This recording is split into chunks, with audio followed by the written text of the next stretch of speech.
अब तक आपने देखा कि कैसे अनोखी सारे काम अकेले ही करती है और आरती उसके कामों में मदद नहीं करती है। और फिर अगली सुबह वो जल्दी उठ जाती है और आरती सोती रहती है और मेहमान सारे चले जाते हैं। अब आगे कुछ दिन यूं ही बीत जाते हैं। एक दिन आरती अपने भैया भाभी और उनके बच्चों को अपने घर बुलाती है।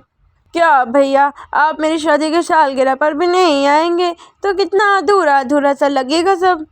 और सब मुझसे आप लोगों के बारे में पूछेंगी तो मैं उन लोगों को क्या जवाब दूंगी, सोचा है आपने? अरे बहू, जब तेरे भैया भाभी नहीं आना चाह रहे हैं तो क्यों जिद कर रही है? कौन सा हम पूरे मोहल्ले वालों को दावत पर बुला रहे हैं? सिर्फ हम घर में ही तो सेलिब्रेट करेंगे तेरी सालगिरह। हाँ भाभी, माँ जी बिल्कुल ठीक कह रही हैं।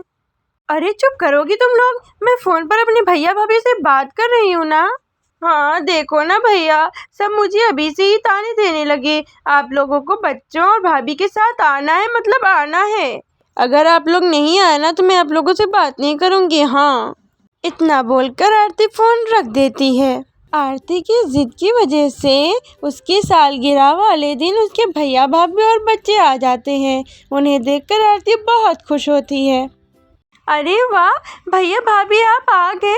मुझे तो लगा था आप लोग नहीं आओगे।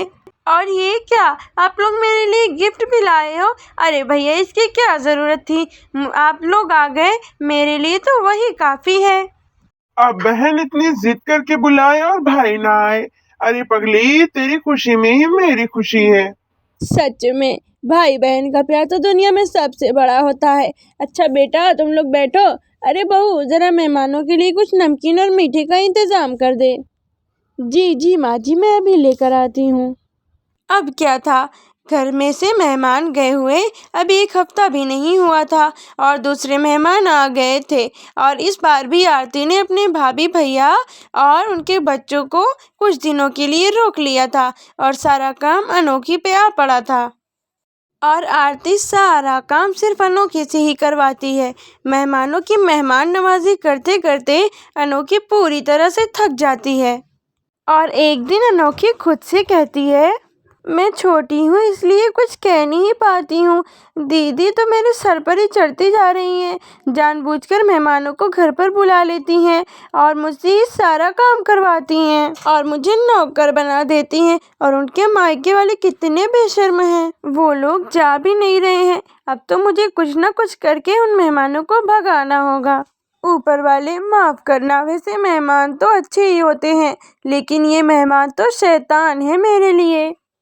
अनोखी अब इतना परेशान हो चुकी थी कि उसे अब कुछ समझ में नहीं आता। वो ठान लेती है कि वो भी बिना कुछ बोले अपनी जेठानी की तरह ही बात करेगी। इसीलिए अब अनोखी मेहमानों को खाना देते समय कभी अपना सर खुजाती तो कभी अपना पैर।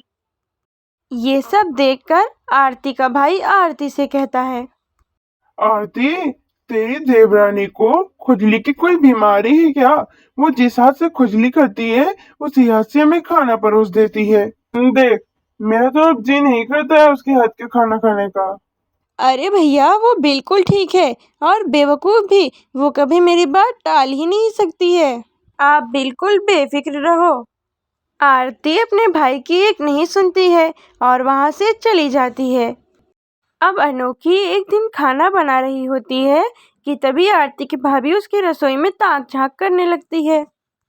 अनोखी आरती की भाभी को ताक झांक करते हुए देख लेती है और जानबूझकर बिना हाथ धोए खाना बनाने लगती है और उसी हाथ से कभी अपने सर में तो कभी अपनी कमर पे खो जाती है।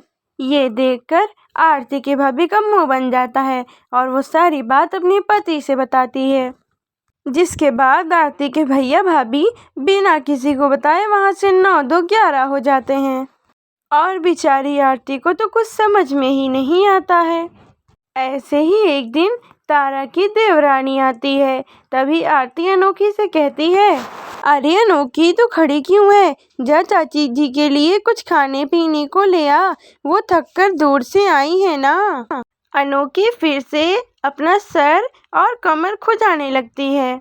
जी भाभी, अब ले आती हूँ। छोटी बहू तो क्यों तकलीफ कर रही है? अरे बड़ी बहू, जब तक मैं यहाँ रहूंगी तेरी याद का बना हुआ खाना खाऊंगी, और जब तक रहूंगी तो ही मेरी सेवा करना, ठीक है ना बहू? क्या मैं अच्छा ठीक है। इस तरह अनोखी अपना बदला ले लेती है और ना चाहते हुए भी आरती घर आए मेहमानों के मेहमान नवाजी करती है और अनोखी आराम से सोती रहती है।